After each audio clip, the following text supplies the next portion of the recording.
Eita glória! Salve a amada igreja com a paz de Jesus, amém? Amém! Pode ser um pouquinho melhor, vai. Salve a amada igreja com a paz de Jesus, amém? Amém! E agora sim. Para quem não me conhece, eu sou o Diogo, filho do bispo e da bispa, discípulo do Walter, o doce do pastor Samuel. E vida na casa do Senhor, graças a Deus. E hoje estou em convite de trazer a palavra de principal. Pra quem não sabe, esse notebook não é meu, tá? É da minha irmã, então por isso tem essa borboletinha. É lindo e tal, mas é dela. Podem ficar tranquilo. A palavra hoje se encontra em 1 Reis.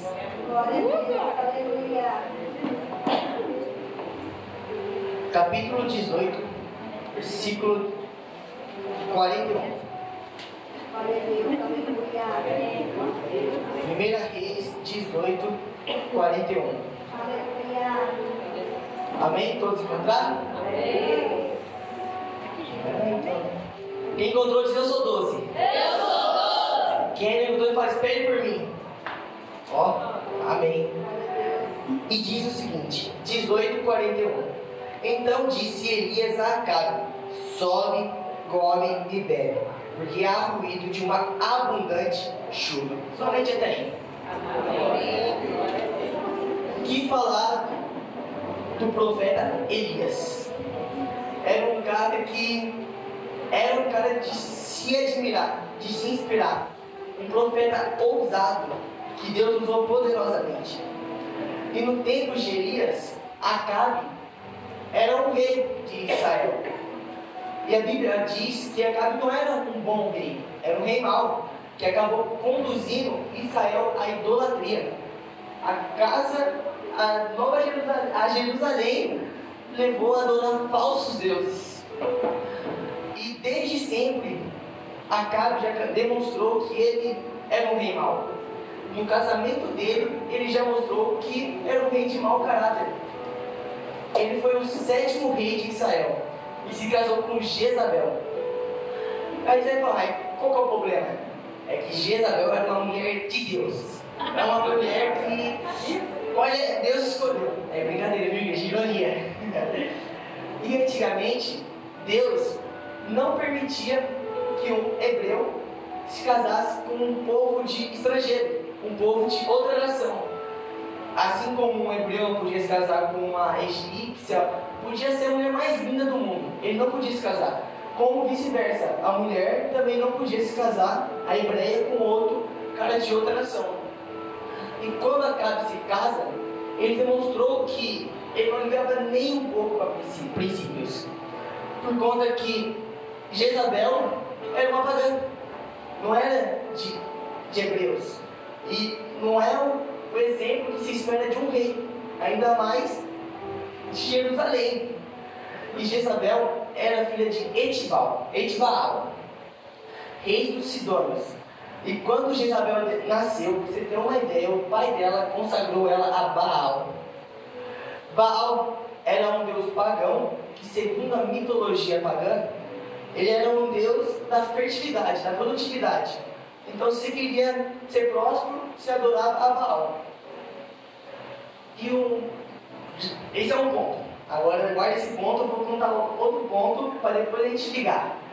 O segundo ponto é que para Israel era muitíssimo importante que chovesse, por conta que em Israel a principal fonte de economia, assim como aqui no Brasil, era a agricultura. Então, se não chovesse, automaticamente eles não produziam. Sem produção, a economia despenca. E aí, a economia despencando, aí vem pobreza, vem miséria, vem diversas coisas. Então, precisavam da chuva. E automaticamente, quando chovia, automaticamente a plantação desenvolvia. A plantação desenvolvendo, automaticamente é mais lucro. Conforme maior a produção, maior os lucros. E após Acabe se casar com Jezabel ensina para Acabe que Baal é o deus da fertilidade. E automaticamente para Israel, Baal é o deus da chuva. Se a chuva traz a produtividade, traz tudo, a chuva traz a fertilidade. Então Baal é o deus da chuva. E após isso ele começou a reproduzir essa ideologia na cabeça de todos os israelenses. E acabou que todos os israelenses começaram a adorar a Baal. Então chovia, todos os povos de Israel iam lá e cultuavam Baal. Ao invés de prestar em culto e agradecer a Deus, o Senhor verdadeiro, o Senhor da chuva, eles iam lá e adoravam Baal. E Acabe veio com um ditado, que é bem um ditado coach, sabe? Que você quer que seu negócio dê certo? Vem comigo, que eu te ensino. Vem comigo, Sebastião. Você quer que seu negócio dê certo? Faz o seguinte, faz um altar a Baal que o negócio estoura. Pode ficar tranquilo que o negócio só vai para cima, não vai para baixo. Baal é fertilidade. É assim que vai acontecer tudo. Assim que só você vai ter mais frutos. E ocorrendo isso, Deus teve que enviar Elias para mostrar que Deus não divide a glória dele com ninguém. Para mostrar que o Deus, que é o Deus da chuva, é o único Deus que existe. Aleluia! E aí, Deus, por que a primeira aparição de Elias na Bíblia foi ele falando que não ia chover? Pronto, acabou. Aí, se a gente não entender o contexto, eu falo, não, Elias está louco. Do nada parecendo que não vai chover, mas por quê? É exatamente para isso. Qual que era a ideia de Elias? Elias tinha assim: eu vou mostrar para esse povo que Deus não divide a glória dele com ninguém. No capítulo 17, versículo 1, diz assim: então Elias, o otimista, dos moradores de Gileade, disse a Acabe e disse: vive o Senhor Deus de Israel, perante cuja face estou, que nesses anos nem orvalho, nem haverá chuva, senão segundo a minha palavra. Você tem ideia de como Elias foi ousado? Elias não falou que não vai chover. Elias falou que nem sequer orvalho não vai ter. Sabe aquela geada de manhã? Não vai ter não. Nem para você molhar sua boca. A seca vai ser extrema. Imagina, e um pouco mais adiante, no versículo 2, diz assim: depois veio a ele a palavra do Senhor dizendo. Quem que disse, igreja? Senhor. Mas no capítulo 1, no versículo 1, quem que disse? Então Elias, otimista do morador de Gileade, disse a Acabe. Elias. Então no capítulo 2, no versículo 2, foi Deus falando a Elias. E ele disse só o seguinte: retire-te daqui. Mandou simplesmente Elias se esconder. Mas assim como nós, Elias tinha um ego. Elias era um ser humano, ele não era perfeito. Imagina você vai lá e manda uma profecia do Senhor. Daqui a pouco você some na igreja. Mas que profeta é esse? Covarde? Será que ele se arrependeu de mandar oferta? Será que ele está acabado? Trazendo um pouco mais para os dias de hoje. Mas se eu sumir das redes sociais, o que vão pensar de mim? Será que vão pensar que eu estou indo à falência? Se eu não postar todo dia aquela foto na frente do espelho, partiu mais um dia com o carrão que o Senhor me deu, partiu comer pizza no final de semana, o que vão pensar de mim, Senhor? Vão dizer que o teu servo não tem prosperidade? Mas aqui é aí que a gente começa a entender Deus, que nem sempre você está sumido, você está escondido, é sinal de você estar quebrado. Às vezes é apenas o Senhor querendo te preservar para algo maior. Às vezes, vou te provar com a palavra, não é eu que estou falando. No 5 foi assim, ó, diz assim: foi, pois, e fez conforme a palavra do Senhor, e disse: foi e habitou junto ao ribeiro de Querite, que está diante do Jordão.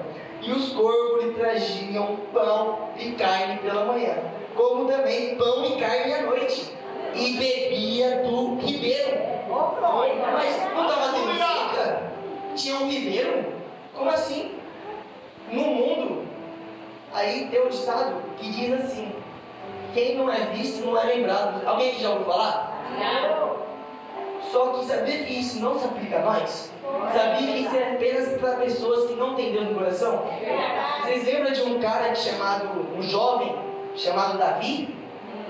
Vocês lembram como que Davi era visto perante os homens? Vocês lembram que quando Samuel foi ungir um rei na casa de seu pai, na casa de pai de Davi, nem sequer o pai dele se lembrou dele. Imagina o boato que tinha naquela casa. Para que chamar Davi? O pai falando, para que eu vou gastar tempo mandar um filho, vamos chamar Davi lá? Coitado, Davi. Mas não importa o que os homens pensam de você. Ei, às vezes a gente pensa, não, mas se eu me esconder já era, eu vou pensar que Deus não está na minha vida. Se eu me esconder, não tem o que fazer. Ei, mas o mesmo jovem que estava escondido no campo, ele foi ungido rei de Israel. Às vezes Deus está apenas te preservando para algo muito maior. E pode ficar tranquilo que aquilo ali não importa, porque o que o Senhor deu na tua vida vai ser muito maior, muito mais abundante. Amém?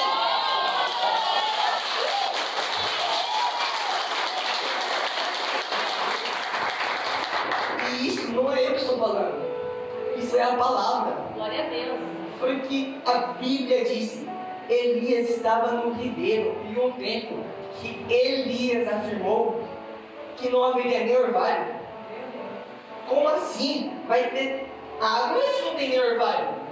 Vocês lembram uns anos atrás, a seca que nós passamos? O gado começava a emagrecer porque não tinha água mais no pasto. A seca. E o cara tinha água 24 horas no pé dele.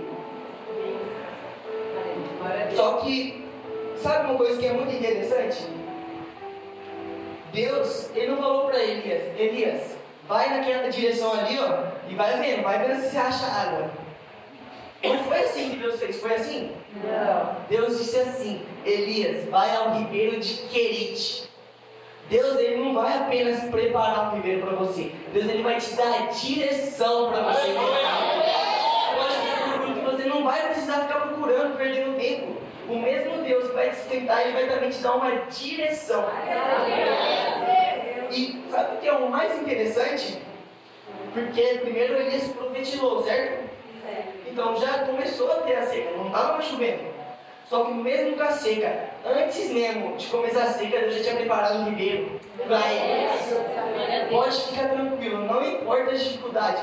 Antes mesmo da seca começar na tua vida, Deus já vai ter um ribeiro preparado para você. Antes mesmo das coisas começarem a chegar, Deus já está preparando um pagamento vindo. E tá vindo. Pode ficar tranquilo que não vai ser apenas, vou investir ali. Deus vai te dar uma direção para onde você vai ir.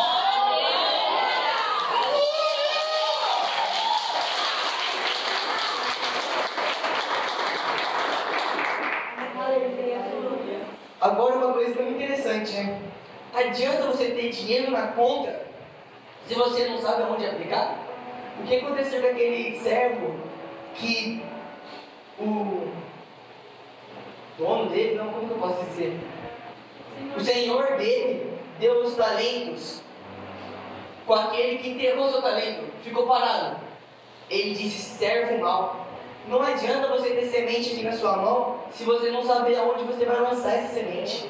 Às vezes você acha, não, olha só que essa terra está linda, perfeita para plantar, mas você não sabe a composição dela. Vai que tem muito calcário ali, essas são sementes de calcário. Vai que tem a acidez da terra está muito grande. Aquele que vai te dar a semente, ele vai te mostrar aonde você vai plantar essa semente. Então, posso falar uma coisa? Alguém sabe um segredo? As rotas, as direções do Senhor, elas são infalíveis. Deus nunca vai te dar uma direção que é duvidosa. Sempre a direção que o Senhor te dá é certeira. Você pode ficar tranquilo. Se Deus mandou, só vai. Olha Elias, vai ao ribeiro. Mas Senhor, seca. Cadê o ribeiro? Não tem mais ribeiro. Elias, confia no Pai. Elias, deixa comigo. Elias, eu já preparei o ribeiro para você. Mas nem tudo é um mar de rosas, né? Olha o que diz no versículo 7. E sucedeu que, passados os dias, o ribeiro se secou, porque não havia tido chuva na terra. Ué, mas não foi Deus que me enviou? Não foi Deus que me mandou ir para ali? O Senhor que é o Senhor dos senhores, não foi Ele que me mandou? Como que uma coisa que Ele me prometeu agora acaba? Deus mandou uma rota infalível, uma rota que falhou para mim. Deus mandou para um buraco sem fundo. Ei, mas eu tenho uma pergunta para você. Estava ruim para Elias lá naquele ribeiro? Enquanto estava tendo seca, ele estava com água no seu pé, carne e pão todo dia, de manhã e à tarde, nem era só uma vez por dia. O cara tinha 12 refeições ainda. Não estava ruim para Elias, ele estava vivendo luxo naquela época. Ele estava ali como uma das únicas pessoas que não estava passando necessidade. Elias estava na zona de conforto. E às vezes é por isso que nós erramos. Porque, não, eu tenho tudo, para que eu vou falar com Deus? Eu tenho tudo, para que eu vou orar? Eu tenho tudo, para que eu vou para a célula? Eu tenho tudo, para que eu vou para a igreja? Quando eu precisar de alguma coisa, um carro novo, alguma coisa nova, Deus me dá, né? Não estou precisando de nada. Agora, para que eu vou ir para que eu vou ir para a igreja? Não tem um porquê. Ficar perdendo tempo todo dia à noite lá. Larga a mão disso, não vale a pena não. Só que Deus, Ele é tão bom conosco, que Deus não deixa mais ficar assim. Elias, ele estava querendo viver de alguma coisa que Deus tinha para a vida dele para aquele momento. Mas não era tudo que Deus tinha para a vida de Elias. Às vezes a gente está querendo viver, não Deus, só esse salário aqui já está bom. Esse salário aqui já dá para viver o resto da minha vida, comer, de vez em quando, cada 15 dias comer uma pizza. Deus, não quero mais não, pode, isso aqui tá bom. Para que eu vou sair daqui que está fácil? Para que eu vou me mover? Para que, Senhor? Só que o Senhor é tão bom conosco que mesmo com a gente querendo se estagnar, Deus nos tira do lugar que está nos prendendo. Glória a Deus. E aí, muitas das vezes, nós erramos por achar que nós é dono do nosso próprio nariz. Não, agora, para que eu vou ir para a igreja? Mas se aquele riacho não tivesse secado, Elias talvez nunca mais teria falado com Deus. Só que eu tenho uma boa notícia para te dar. Quando Elias se dobrou de joelho, falou: Senhor, o riacho secou, o que eu faço? Deus logo em seguida lhe respondeu falando: vá para... No 8 diz assim: então veio ele a palavra do Senhor. Por que a palavra não veio antes? Do rio secar. Elias, não, o rio está secando, vai embora. É simples, Elias não estava falando com Deus. Como é que Deus ia falar para ele: vai Elias, vai, corre para você não passar necessidade? Mas não, às vezes a gente, ser humano, a gente tem que quebrar a cara para aprender que a gente tem que falar com Deus mesmo na abundância. Às vezes a gente não precisa passar necessidade, mas nós insiste em errar e insiste em passar necessidade. E a partir do momento, Deus diz assim: então veio a ele a palavra do Senhor dizendo: levanta-te e vai para Serepta, que é em Sidom, e habita ali. Eis que eu ordenei ali uma mulher viúva que te sustente. Então se levantou e foi a Serepta. E chegando à porta da cidade, eis que estava ali uma mulher viúva, apanhando lenha. E chamou e disse: traze-me, eu peço, um pouco de água. Teoricamente, eu tenho que dar um pouquinho de água? É fácil, né? Mas imagina comigo, naquela época que estava tendo igreja. Sim. Uma tremenda seca que nem esse orvalho tinha. Você acha que aquela água lá foi... ela não ligava para aquela água? Numa terra que não tem nada de água no jarro, que nem ele pediu, é muito. Para quem não tem nada no jarro, para matar a sede, geladinho então. Teoricamente, aquela semente daquela viúva não foi pequena. E não bastando o profeta querendo água, ele ainda foi mais exigente. Depois que ela trouxe, disse assim: indo ela trazê-la, e chamou e disse: traze-me também um bocado de pão. Porém ela disse: vive o Senhor teu Deus, que nem um pouco tenho, senão somente um punhado de farinha, uma panela e um pouco de azeite na botija. E veis aqui, apanharei 2 gravetos e vou prepará-lo para mim e para o meu filho, para que comamos e morramos. Eles iam comer e fazer o quê? Morrer. Eles iam morrer. Só que às vezes a gente acha que nós estamos passando necessidade. E aí a gente acha: não, agora que eu quebrei a minha cara já era. Agora Deus vai ter que me erguer de novo para poder abençoar a vida de alguém. Só que é aí que nós erramos.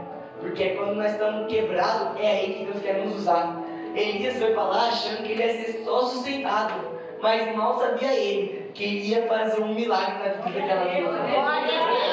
A palavra do Senhor diz que quando nós estamos fracos, é aí que estamos fortes. O Senhor está conosco. A ideia. O que Elias pensava era muito pequeno. Elias não queria sair do riacho. Mas Deus tinha muito mais para a vida de Elias. E uma coisa que a gente tem que aprender, que tem diversas passagens que nos ensinam, com o povo, quando estava no deserto, e Deus estava provendo com o maná. O que acontecia com o maná quando o povo guardava de um dia para o outro? O maná estragava. Mas espera aí, já viu um alimento que você comprar hoje, cair do céu de um alimento agora e amanhã ele estragar? Eu nunca vi. Se vocês já viram, vocês me falam, porque eu nunca vi. Eu comprar uma maçã hoje e amanhã já não poder comer mais, está estragado.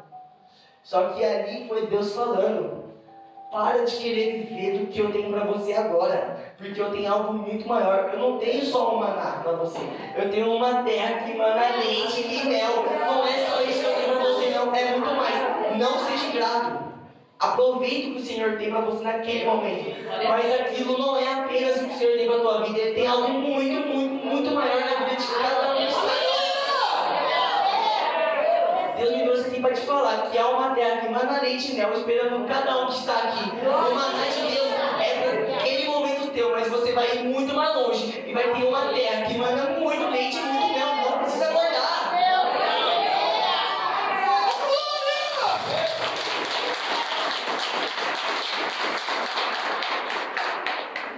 Só que nessa noite eu vou te liberar uma chave em sua vida. Glória a Deus, aleluia. Pensa comigo, um pouco antes na história, se aquela viúva vendo o profeta falasse para ele: não vou te dar. Não foi você que amaldiçoou todo mundo? Não foi você que falou que não ia chover mais? E você está precisando de necessidade? Eu não vou não. Aquela viúva não precisava dar nada para o profeta. Foi o profeta que fez ela ficar naquele estado, que obrigação que ela tinha. Porém, a Bíblia fala que ela afirma isso. Que ela ia preparar um bolo para ela, para o seu filho, para comer e morrer. Só isso. Mas, após ela dar uma oferta na vida de Elias, a palavra é muito clara em dizer que não só ela e seu filho viveu, mas assim também ele, e muitos dias. E vocês estão achando que sou eu? Não sou eu não, isso é a palavra que diz. Diz assim, porque assim diz o Senhor Deus de Israel: a farinha da panela não se acabará, e o azeite da botija não faltará, até que o dia que o Senhor dê chuva sobre a terra. E ela fez conforme a palavra de Elias. Assim comeu ela, ele e sua casa em muitos dias. A Bíblia ela é tão linda que ela fala que foi muitos dias. Você acha que foi pouco? Pensa comigo uma multiplicação básica. Uma refeição que ia dar para 2 pessoas, e em uma era o filho dela, uma criança. É pouco, não é muito. Uma refeição para você comer e morrer, provavelmente a refeição já ia ser pequena. Só que não, a Bíblia fala que além dela e o filho dela, ainda foi mais um homem barbado que come, sobreviveu por muitos dias ali sustentado por aquela oferta. Às vezes muitas vezes erra. Foi o que o Rômulo falou. Às vezes a gente está querendo comer a semente que Deus mandou nós plantar. Eu estava ali sentado e falei: cara, mas não é possível, eu vou falar isso, não vai entrar na minha palavra? Aí ela: não, é confirmação de Deus, pode ficar tranquilo. Deus está falando: pare de comer a tua semente e plante, que eu tenho uma abundante chuva, uma abundante bênção de cada um aqui presente.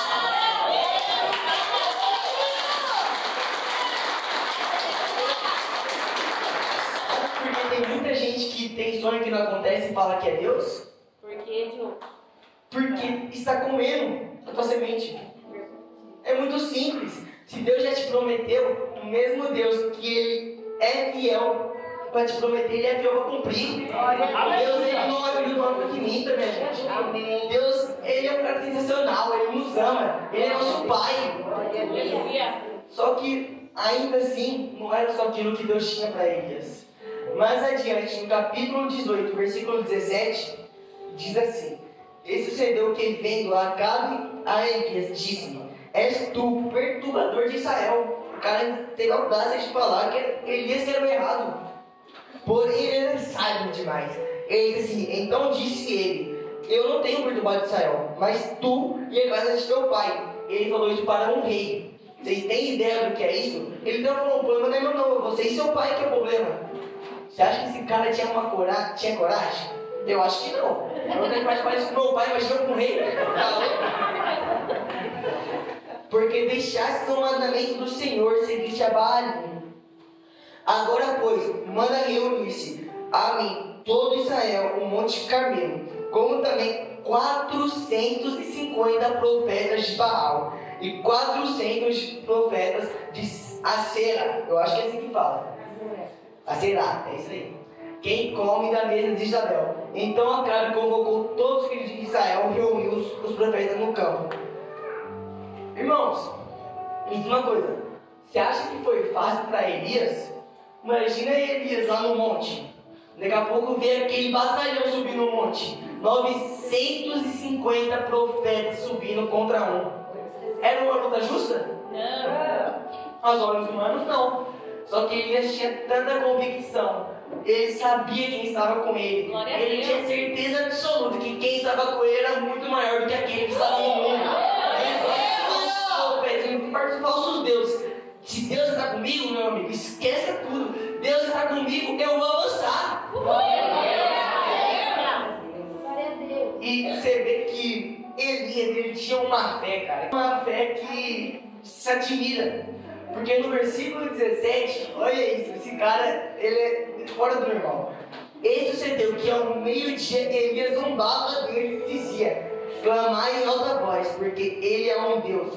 Pode ser que esteja falando, ou tenha alguma coisa que fazer, ou que esteja em alguma viagem. Talvez esteja dormindo e despertará. Não bastando, ele está contra o rei, a família do rei, 950 profetas e 12 Israel. O cara ainda zomba dos outros. Vambora! A convicção que ele tinha no Deus dele. Será que muitas das vezes nós temos essa fé toda em Deus? Será que nós estamos movendo o céu assim como Elias moveu? E esse cara, ele tinha uma ousadia que, não bastando ele zombar dos caras, ele ainda, quando foi fazer o seu ato profético para Deus, dá uma olhada que esse cara fez. Ele, no 31, diz assim, ó: E Elias tomou 12 pedras, conforme o número das tribos dos filhos de Jacó, ao qual veio a palavra do Senhor, dizendo: Israel será o teu nome. E com aquelas pedras edificou o altar em nome do Senhor. Depois fez um rego em redor do altar, segundo a largura de 2 medidas da semente. Então armou a lenha e dividiu o bezerro em pedaços, e o pôs sobre a lenha, e disse: olha, presta atenção nesse versículo: enchei de água 4 cântaros, e derramai sobre o holocausto e sobre a lenha.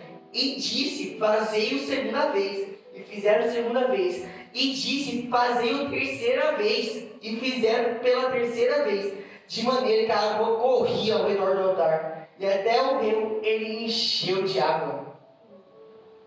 O cara está literalmente botando Deus à prova, né? Imagina. Ele falou: não, Deus que me enviou aqui, ele vai provar para toda Israel que ele é o Senhor de Israel. Que ele não divide a glória dele com ninguém. Ele tinha uma ousadia, que não é à toa que Deus escolheu ele. Mas a palavra diz que todo aquele que realmente crê nunca está sozinho. A palavra do Senhor diz que nunca viu um justo desamparado, nem sequer um filho dele mendigar um pão. Você tem ideia do que é isso? Não importa a dificuldade, se Deus está contigo, você não vai mendigar um pão. Você nunca vai estar sozinho. Sempre o Senhor, que fez toda aquela maravilha, que Ele nunca muda, Ele vai estar sempre ao teu lado. E aí você tem dúvida que todos os seus sonhos que o Senhor te prometeu vai se cumprir? Se você tiver dúvida, tem que dar uma Bíblia na sua cabeça. Porque olha só quantos de acontecimentos que é muito menor do que aquilo. Às vezes você está falando: preciso de dinheiro para o meu carro, mas não sei se Deus pode fazer isso. dinheiro para minha casa, mas eu acho que eu não consigo fazer isso. Se Deus conseguiu mandar fogo do céu para queimar aquele holocausto que estava encharcado de água, e a palavra ainda diz que o fogo lambeu a água, para você ter uma ideia do jeito que secou aquele altar. Glória a Deus, aleluia. O povo ficou admirado com o que aconteceu. E o povo falava assim: então caiu fogo do Senhor e consumiu o holocausto, e a lenha e as pedras, e o pó, até o pó não sobrou, nem o carvão, a brasa não sobrou, e lambeu a água que estava no rio. E vendo todo o povo caíram sobre os seus rostos e disseram: só o Senhor é Deus. Só o Senhor é Deus. Esse é o Deus que eu e você servimos.